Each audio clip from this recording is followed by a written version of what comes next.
Le football est imprévisible, les amis, tout comme le Real Madrid. Et pour fêter cette belle victoire, tout comme le nombre de buts qu'on a marqués, uno, dos, tres, vamos! Alors forcément, la manière n'y est pas. Le football n'y est pas. Et vous inquiétez pas, on va dire les termes tout au long de la vidéo. Mais remporter ce match, oh, ça fait un bien fou. Ça fait un bien fou parce que le Real n'en remporte pas un gros match depuis le début de saison. Le Real Madrid bégaye dans tous les gros matchs en ce début de saison. Et là, voir qu'on arrive à l'extérieur, certes contre un faible City cette saison, faible qui s'est fait passer dessus par beaucoup d'équipes, qu'elles soient mineures ou majeures, mais voir le Real qui sort de ça en gagnant 3-2, en ayant à chaque fois été mené au score, ça fait plaisir. La Ligue des Champions, c'est notre compétition. Que tu sois pas bon ou bon, ce qu'il faut à la fin, c'est gagner. Et là, le Real Madrid qui ce soir aurait pu planter, mais au moins 4 buts de plus. 4 buts de plus. Le manque d'efficacité ce soir a failli nous couler. En plus de la tactique aléatoire de Carlo, qui à mon avis, il faut vraiment qu'il dégage dès la fin de saison parce que j'en peux plus. Le Carlo Ball, je me défenestre si on continue jusqu'à 2026. Mais là, vraiment, les joueurs aujourd'hui ont limite sauvé Carlo. Mais individuellement parlant, parce que collectivement, le club, enfin l'équipe aujourd'hui, a été nul à chier. Mais on va en reparler parce qu'il y a trop de choses qu'il faut améliorer qui, à mon sens, en 2025, sont une véritable honte et encore plus quand t'es le plus grand club du monde. Il y a des choses tactiquement et footballistiquement parlant horribles. Mais je suis quand même heureux parce que mon Brahim il a marqué, mon Jude Bellingham il a marqué. Oh, putain, on est bon là. Franchement, il y a quand même eu des choses qui m'ont plu. Et ça, tu vois, je vais te dire un truc. Il fallait qu'on gagne. Faire un gros doigt aux Anglais là. Parce que moi, je suis espagnol, vous le savez. D'un côté, je suis content pour Rodri. Mais de l'autre côté, c'est Vinicius qui méritait le ballon d'or. Donc mettre une bannière, une banderole, en tout cas un tifo, avec dire à Vinicius, arrête de chialer. Que même Vinicius il en rigolait devant et que Rodri il l'a pris en photo dans les tribunes. Mais mangez vos morts, mangez votre seum, mangez votre sel plein de sang et de seum, mangez, buvez vos larmes. Je vais me lever demain matin, je vais prendre un café frérot. Je vais mettre toutes les larmes des rageux du Real Madrid, tous les anti-Real Madrid, tous les arbitres de la Liga, la Fédé espagnole, la Liga, toutes les larmes des citizens dans mon café frérot. Et je vais me lever comme si j'avais bu du Red Bull, clairement. Mais là tu vois déjà on va dire les thermos. Carlo, on est en 2025 et j'ai fait ce tweet qui a eu pas mal d'effets en tout cas sur Twitter. Pour moi, la méthode Carlo Ancelotti, c'est simple. C'est la méthode de ce que j'ai appelé les 5-0. Zéro pressing, parce que le pressing en 2025 du Real, il est catastrophique. J'ai jamais vu une équipe faire un pressing aussi merdique, avec aussi peu d'intensité, tout comme je l'ai dit plus bas, zéro envie ni intensité, comme si t'affrontais une équipe de Division 3 et que t'allais seulement jouer la deuxième mi-temps, ou simplement que t'allais même pas leur rentrer dedans parce que tu crois que c'est trop facile, zéro présence dans la surface parce qu'on fait 15 milliards de centres à l'aveugle, mais y a jamais personne pour être servi, et c'est pas parce que t'es pas bon de la tête que t'as pas de grand que tu mets personne dans la surface. Bizarrement, dès qu'on a mis des gens dans la surface, ça a marqué des buts et des occasions. Zéro leader sur le terrain, parce que t'en as pas un pour porter ses couilles. Quand ça va pas, il y a tout le monde qui s'écroule au premier but. Il faut attendre des miracles individuels pour que ça se relance. Et zéro intelligence de jeu, parce que tous les choix qu'on devait faire aujourd'hui, quasiment, ils étaient pas bons. Donc c'est ce que j'appelle la méthode 5-0 de Carlo Ancelotti, qui certes n'est pas sur le terrain. C'est pas Carlo sur le terrain, qui rate les tirs, qui rate les buts écran ouverts, qui rate des passes, qui rate des contrôles. Mais lui, il apporte aucune sérénité. Aucune sérénité. On était limite au bout d'un moment en bloc bas contre un Manchester City qui sait pas faire 3 passes et qui a zéro qualité dans ses transitions défensives. Qu'on a explosé dans les 1 contre 1, qu'on a explosé des comités d'intensité, qu'on a explosé dans leur dos, qu'on a explosé dans leur surface dès qu'on pouvait. Et non, nous, on a joué avec la peur au ventre. Là, on a battu City, qui était invincible à l'Etihad depuis je ne sais combien d'années. On les a battus chez eux et tout. Là, maintenant, au Bernabeu au retour, les gars, la semaine prochaine, j'attends du jeu, du spectacle et qu'on les explose pour de bon. Et qu'on se venge du 4-0 de 2023. Et que voilà, et qu'on les renvoie chez eux. Ce match-là, de toute façon, Real City, c'était une finale avant l'heure. Mais le fait que t'en aies un qui sort dès les barrages, même pas les huitièmes, ça aura des conséquences. Au-delà du possible ballon d'or pour Haaland, pour Vinicius, pour Kylian, pour Jude ou pour Rodrigo, peu importe. Celui qui perd là, il perd le ballon d'or. S'il n'y a pas de compétition internationale de sélection pour sauver l'affaire. Tu perds la Ligue des Champions dès le mois de février, dès les barrages, c'est bonjour au revoir, le ballon d'or. Donc là, il y a beaucoup d'enjeux, que ce soit individuel ou collectif. Parce que moi, le ballon d'or, personnellement, je m'en bats les couilles, le ballon d'or. Moi, maintenant, je laisse ça au footix du PMU, si tu veux. Mais là, aujourd'hui, en termes simplement d'ego, Là, tu vois, dès le début, là, au début, t'as eu une phase de, comment on appelle ça, d'observation entre Real City pendant 10 minutes, où chacun, je vous mets que les flèches et la souris là, vous avez à chaque fois un peu un pressing quand même qui était mieux fait du côté de City, plus organisé que le nôtre, où eux, quand ils font un pressing, t'as Haaland qui se met sur le défenseur central, t'as l'ailier qui vient couvrir le latéral, et t'as à chaque fois les milieux de terrain qui viennent couvrir devant les milieux de terrain ou les premiers relanceurs. Nous, on fait pas ça. Nous, t'as Rodrigo qui y va, t'as Vinicius qui va en marchant, Kylian qui va en marchant, et t'as Jude qui essaye de couvrir les trous entre les trois. Et après, derrière, t'as personne qui suit. Kama et Ceballos, ils sont 10 mètres plus loin. Donc au final, ben, l'équipe de City, eux, ils peuvent ressortir proprement. Nous, on est obligé de balancer devant. Et c'est horrible en fait. C'est horrible de dire que nous, on n'est pas capable de mettre en place quelque chose de simple. Si les gens déclenchent le pressing, toute l'équipe y va. En faisant attention à pas aller à l'abordage, mais toute l'équipe serre les positions. C'est quand même là le b.a.-ba du football. Et nous, on espère, avec si peu de pressing, battre le Barça, battre Liverpool, battre le PSG, battre City. Bon, là, on a battu City. Mais dans un contexte où Manchester City, c'était ceux de l'an dernier, d'il y a 2 ans ou d'il y a 3 ans, mais on se fait rouster, frère. Là, c'est City qui est malade, qui a pas Rodri, qui a des joueurs vieillissants, qui galèrent à faire des différences. Parce que moi, City, je t'avoue qu'à 1-0 ou même à 2-1, j'étais quand même serein. On avait tellement d'occasions dans ce match. Bon là, tu vois, on est obligé de balancer les ballons devant. T'as Vini qui va dribbler le gardien et qui provoque un penalty, mais il y avait hors-jeu. Mais tu vois, j'étais même pas inquiété. Dès les premières minutes, on les mettait sur la rupture. Dès les premières minutes. Là, t'as une action magnifique. Jude qui récupère, qui donne à Vinicius, qui absorbe l'âme de John Stones, si je dis pas de bêtises. Je crois que c'est John Stones là. Il l'humilie, il part en profondeur, il la met à Vinicius d'un extérieur. Ou c'était Ruben, non c'est Ruben Diaz parce que Johnston il est là je crois. Et du coup donc il la donne de l'extérieur à Mbappé au bout de 10 minutes, qui la croise trop malheureusement.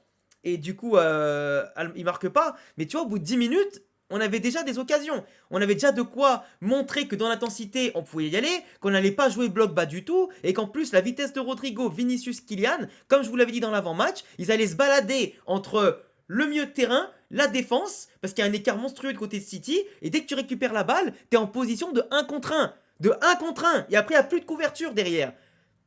Le PSG l'a fait, avec Désiré Doué, Dembélé, Barcola. Pourquoi nous, on n'arrive pas à le faire? Là, c'est pareil. Là, ce qui m'énerve aujourd'hui, c'est le manque d'efficacité. Au-delà du pressing qui est inexistant, c'est pas possible d'avoir autant d'occasions. Là, t'as Rodrigo qui se balade avec Vinicius, qui s'était baladé avec Jude, qui la donne à Mendy, qui est tout seul. Alors Mendy, c'est un latéral qui, pour une fois, était plus souvent devant que derrière. Alors c'est le monde à l'envers. C'était un monde parallèle aujourd'hui. En plus de tout ce qu'on ratait, les poteaux, les barres, machin, Mendy qui est devant, il se retrouve ici, il la donne à Vinicius. Alors, ça pouvait marcher si tu veux. Vinicius en plus qui se prend les pieds, ou c'était Rodrigo, je sais plus, avec le gardien. Et t'as Mendy qui se retrouve avec le ballon et qui tire là sur le défenseur au lieu de casser la cage. Et normalement, t'as 1-0, 2-0 déjà. Normalement, on rate tellement, on fait tellement de choses. Même là, regarde, De Bruyne, quand on se décide enfin à agir ensemble, Kama, Jude, Ceballos, déjà les trois, ils sont tous collés. C'est pas normal, on est d'accord. Tactiquement, ça se marche encore dessus. Mais au moins, tu fais quelque chose. Là, De Bruyne, il était annihilé. C'est loin du De Bruyne il y a quelques années qui a lui tout seul porté l'équipe de City. Et ben là, on repartait vers l'avant et on avait des occasions. Vinicius qui sur la foulée, il veut passer entre les deux, il tergiverse trop, il veut mettre un pointu, il attend, il n'y a pas de faute, mais tu vois, ça tergiverse trop. Et ce qui devait se passer arriva, 18e minute environ, on prend un but. T'as Asensio qui a fait un match exceptionnel, le gamin, exceptionnel encore ce soir. Il a quasiment pocket Haaland, sauf que là, il suit Haaland parce qu'il n'a pas le choix, hein, c'est son vis-à-vis. Il y va, et en fait, au moment où il se retrouve ici avec Haaland, Tchouaméni, au lieu de venir couvrir au cas où s'il est lié, il allait partir sur le côté Savigno, non. Qu'est-ce qu'il a fait ce bourrico? Tchouaméni, il prend la balle, enfin du moins il veut foncer pour prendre la balle, mais en fait il va gêner Asensio. Et au final, il a laissé un espace monstrueux derrière, parce qu'Asensio il est obligé de reculer, mais sans voir qu'il y a Haaland et Gvardiol dans son dos, il est tout seul en 1 contre 2, de la tête, parce que du coup Grealish ou je sais plus qui c'était là, qui la met bien dans le tas un petit peu au-dessus, tu te retrouves avec Gvardiol qui prend le dessus de la tête parce qu'ils sont à 2 contre 1, il la met pas de la tête, il la met de la poitrine à Haaland, qui est, franchement les gars, là, ils ont montré à la VAR qu'apparemment il n'y avait que la main qui dépassait. Mais franchement, là, c'est quasiment impossible à dire si le mec il est pas hors jeu ou pas. Et ça finit par rentrer. C'est un truc de malade mental. Genre après, parce qu'il se retrouve tout seul à bout portant, il va marquer. Le mec, il nous avait jamais marqué un but. Il a fallu que ça tombe aujourd'hui. Mais bon, c'est pas la faute d'Asensio, il a été dépassé parce qu'à côté de lui, il n'y avait personne. Mais bon, là tu te dis, le Real, il domine quand même le match. 18 minutes, tu prends un but, c'est pas grave. Tu recommences comme tu le faisais, avec de l'intensité, du pressing, et t'y vas. T'as Asensio qui dit les termes en plus. Il te fait un tacle super dangereux sur De Bruyne, mais c'est hyper propre, ça passe, frère. Il te montre qu'il a des couilles, le gamin. Il montre de l'autorité, de la confiance. En plus, on continue bien. T'as Vini qui fait un peu des gris-gris. Il la met sur la barre en enroulé. Il était mort, Ederson. Tu dis, ça y est. Ok, on perd 1-0, c'est pas grave. Il n'y a plus le but à l'extérieur et tout qui peut nous sauver. Mais au moins, 1-0, c'est rien. En plus, tu te dis, on subit pas trop non plus. On essaye quand même de tenir le ballon. City a pas trop d'occasions, t'as Grealish qui se blesse, t'as Foden qui rentre, et là du coup ça va changer quand même pas mal de choses, parce que Foden va plutôt partir à droite, et Savigno qui était à droite passe à gauche, mais là, je n'ai pas compris. À partir de la barre, et à partir de ça, le Real n'a quasiment plus touché la balle de la 20e minute et quelques, 25e minute, jusqu'à la 40 et quelques. On s'est fait bousiller. De Bruyne, il pouvait même déborder. T'avais toute l'équipe qui montait. T'avais John Stones. John Stones, hein, défenseur central. Il jouait 6 aujourd'hui. Le mec, il avait tout le temps de relancer. Il avait tout le temps d'aller chercher le joueur à côté de lui, et Bernardo, et Foden, et De Bruyne, et je la redonne à Ruben Diaz derrière, et je la remets sur le côté à Savigno. Il avait le temps de tout faire. John Stones aujourd'hui, c'était Tony Kroos. Tellement lui laisser le temps de tout faire. Et De Bruyne aussi, pareil, qui se baladait partout. Il domine. On a tellement peur, on joue tellement avec la peur au ventre qu'on recule, on recule, on recule. Sur le corner, Akanji nous met une barre de la tête avant de sortir blessé. Mais c'est chaud. À l'image de Kama. Kamavinga, ce soir, il a été... J'ai pas les mots. Il a été, mais le néant. Meilleur en deuxième mi-temps, quand l'équipe commence à remonter un peu dans notre estime et à remonter en puissance. Mais globalement, Kamavinga, il a pas été bon ce soir. Hein. Avec Ceballos, ça se marchait un peu dessus. Avec Ceballos, ça se comprenait pas trop. Ça trouvait pas trop sa place sur le terrain. Ça intervenait, c'était en retard. Là, ça rate un contrôle tout fait. Il a raté plein de contrôles, plein de passes. Il a ralenti plusieurs fois le jeu. Et plusieurs fois dans les interventions, il était à la ramasse. Mais pas que lui, hein. Pas que lui. Parce que Tchouaméni, bon, il a fait son match. Hein. Tchouaméni, en plus, ce qui est bien, c'est que Kama et Tchouaméni n'ont pas pris de jaune, il me semble. Donc, ils sont pas suspendus pour le retour. Ça, c'est très bien. Mais par contre, ils ont été à chaque fois un peu en retard. Valverde, il s'est pas trop fait déborder sur le côté, mais il a pas montré le leadership que j'attendais d'un capitaine. Ceballos, il a fait un match énorme dans les sorties de balles, dans les relances, etc. Mais ça a tardé à monter en puissance en fait. Et le problème, c'est que quand t'es une équipe qui prend l'eau, j'attends qu'il y ait des leaders techniques, qui calment le jeu, qui profitent de tes temps forts. Parce que nous, le temps fort, on n'en a pas profité. 20 minutes qu'on l'a eu, on prend un but en plus de ça et on n'a pas marqué. Rodrigo, à un moment donné, il a fait un pressing sur Ruben Dias là. Il prend la balle sur Gvardiol. Il fait l'appel.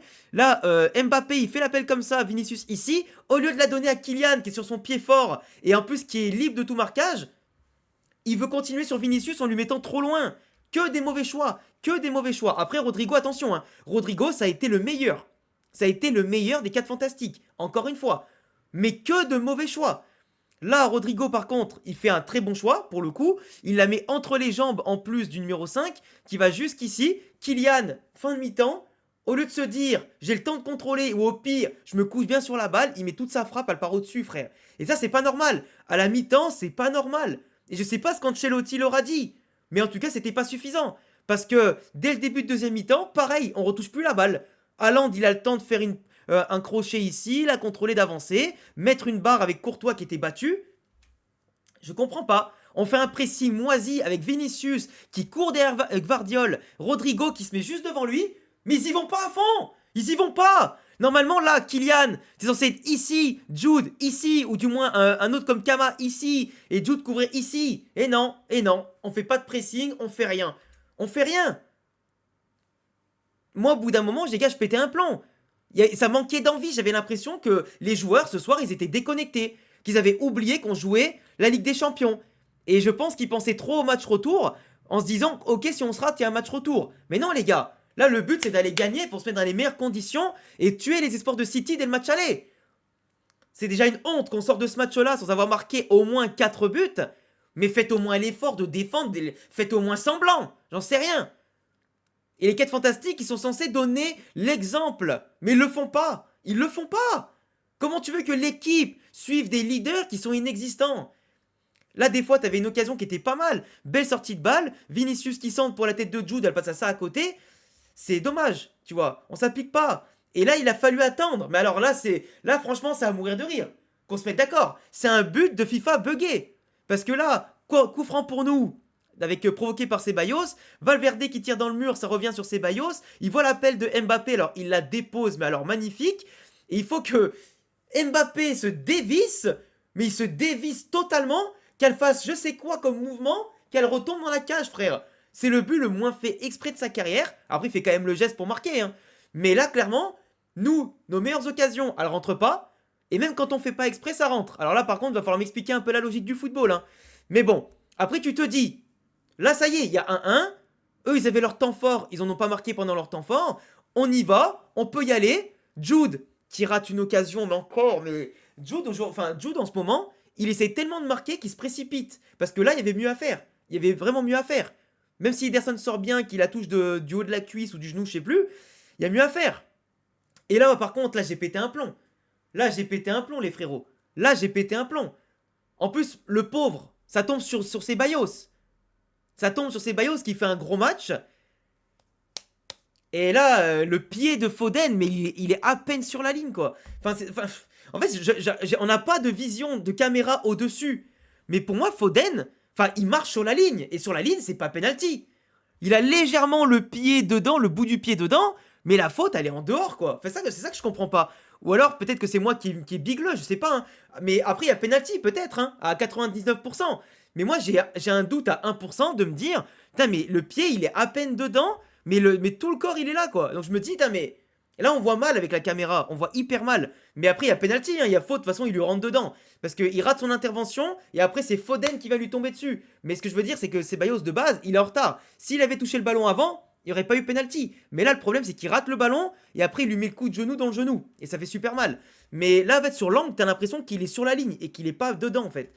Donc après, 2-1, forcément, parce que Haaland, il rate pas. Mais là, tu vois, on a une magnifique action. En tout cas, en profitant de l'erreur d'Ederson, qui rate sa relance et du coup directement on est au pressing. Jude qui donne ici, tac, Vinicius qui déborde et qui met une grosse frappe sur Ederson, qui la repousse sur Brahim qui vient d'entrer. Parce que oui, on a attendu quand même qu'il y ait 2-1 pour que Ancelotti fasse des changements. Alors là, pour le coup, ça a porté ses fruits. Donc j'ai pas trop critiqué. J'ai dit quand même qu'il a tardé à faire des changements. Mais là, ça a payé. Pour une fois, hein, ça a payé. Brahim qui rentre, qui marque et qui célèbre pas parce qu'il a quand même joué là-bas avant. Mais tu vois, le 2-2, il est inespéré. Là, aujourd'hui, nos buts, ils viennent d'un but venu d'ailleurs, d'un but d'une mauvaise relance d'Ederson, qui en plus la repousse sur Brahim. Donc, pas d'exploit collectif à chaque fois. Et après, t'as remontade. Je suis désolé, j'ai mis remontade au lieu de remontada. Je sais pas pourquoi ça a fait ça, mais tant pis. J'étais sûrement bourré ou trop explosif sur le but. Mais en tout cas, Jude qui profite, là encore une fois, grosse mauvaise relance de City, avec une mésentente. C'est Vinicius qui va être premier devant Rico Lewis pour aller prendre la balle, qui va la donner, du moins en lobant Ederson, avec Jude qui va courir plus vite que John Stone et qui va marquer. Mais franchement, les frères, je vous le dis que le 3-2, oui, sur l'ensemble du match, le 3-2, c'est justifiable. Et on aurait pu marquer 4, 5 buts si tu veux. On a eu beaucoup plus d'occasions franches que City, qui certes a eu plus le ballon de temps en temps, qui nous a plus fait ramer, etc. avec une vraie tactique, un vrai pressing, une vraie possession. Mais le Real a été plus dangereux, globalement, sur le match. Mais le Real a été moins inspiré. Et tu te dis, le pire, c'est que ça suffit. Mais imaginez un instant, je vous pose une question. Ok, on gagne en jouant mal, et c'est mieux de gagner en jouant mal que perdre en jouant bien. Mais ce que je veux dire, c'est que avec ces joueurs-là, on doit faire 1000 fois mieux. Vous n'êtes pas d'accord ou pas? Est-ce que vous êtes d'accord? Avec ces joueurs-là, on doit faire 1000 fois mieux en termes de football. On doit faire 1000 fois mieux. Et c'est pas normal que ce soit Asensio qui ait 21 ans qui soit le mec qui apporte le plus de grinta. C'est pas normal que Ceballos, qui n'était pas un titulaire indiscutable de base, qui montre le plus l'exemple à côté des autres qui sont plus titulaires que lui de base. C'est pas normal que les 4 fantastiques sachent pas faire un pressing et que le reste de l'équipe ne colle pas. C'est dommage. En fait, c'est dommage parce que en face, t'as un Guardiola qui est perdu. Il a fait 5 changements pour une des rares fois qu'il le fait. Ses joueurs sont blessés, ses joueurs sont vieux, ses joueurs sont fatigués, sont pas inspirés. Et Ancelotti, il n'a pas retenu la leçon, je pense, en regardant les vidéos des autres équipes qui ont joué contre City, que faire un pressing, c'était la clé. Putain, et c'est pas compliqué à apprendre. Et moi, aujourd'hui, Ancelotti, je suis désolé, mais quand il va partir et que Xabi Alonso va venir, mais les joueurs vont revivre parce qu'ils vont découvrir c'est quoi la tactique, l'occupation du terrain, l'occupation de l'espace. Moi aujourd'hui, je suis très déçu, au-delà de son but, de Kylian Mbappé. Mbappé aujourd'hui, dans les prises de balles et tout, je l'ai pas trouvé exceptionnel. Pas beaucoup de différence. Alors certes, en vitesse, il en a fait parce qu'en face, c'était des limaces. Mais sinon, sur les crochets et tout, sur l'efficacité de ses frappes, le néant. Rodrigo, il a été énorme. C'est grâce à lui que quasiment tout est venu. Mais c'est encore lui qui sort. C'est Rodrigo encore le meilleur et c'est lui qui sort, il me semble, hein, pour Brahim. Donc tu vois, c'est pas normal. Vinicius, il a fait un match, beaucoup de crochets sur le côté, beaucoup de centres et trucs comme ça. Le deuxième but vient grâce à lui, le troisième but aussi. Mais tu vois, Vinicius, en ce moment, c'est pas le Vinicius qui nous est rêvé il y a quelques temps. Il faut qu'il se réveille. Parce que le grand Vinicius, on en aura besoin en mars, en avril et même encore pendant ce mois de février qui a à peine commencé, et en mai, en juin, etc. Moi, Vinicius, je l'aime, mais il faut qu'il se réveille. Dans l'attitude, dans le jeu, etc. Jude Bellingham, en ce moment, il veut trop se précipiter, trop marquer. Là, il a marqué, il est content, mais c'est trop brouillon tactiquement. Kamavinga, c'est pareil. Aujourd'hui, il n'a pas prouvé que c'était un grand match pour lui. Ceballos, oui. Chouameni, ça va, il n'y a pas grand-chose à dire. Mendy, bah, il a été un peu dépassé. Devant, il n'était pas servi quand il pouvait déborder. Bah, c'est du Mendy dans le texte, quoi. On va dire, on a l'habitude. Courtois, ben, entre un penalty et un but où il est laissé à l'abandon, il peut rien faire. Et le reste, il a fait tout ce qu'il pouvait. Même si après, la vraie, c'était des frappes pas cadrées, poteaux, barres, etc. Mais c'est vrai que c'était complexe quand même. Et c'est pas normal d'avoir autant galéré. C'est pas normal d'être autant catastrophique, en fait. Donc, je sais pas ce que vous en pensez, mais il y a des axes d'amélioration. D'un côté, je suis frustré, mais le résultat me rend quand même content. Mais la forme doit être absolument différente au retour.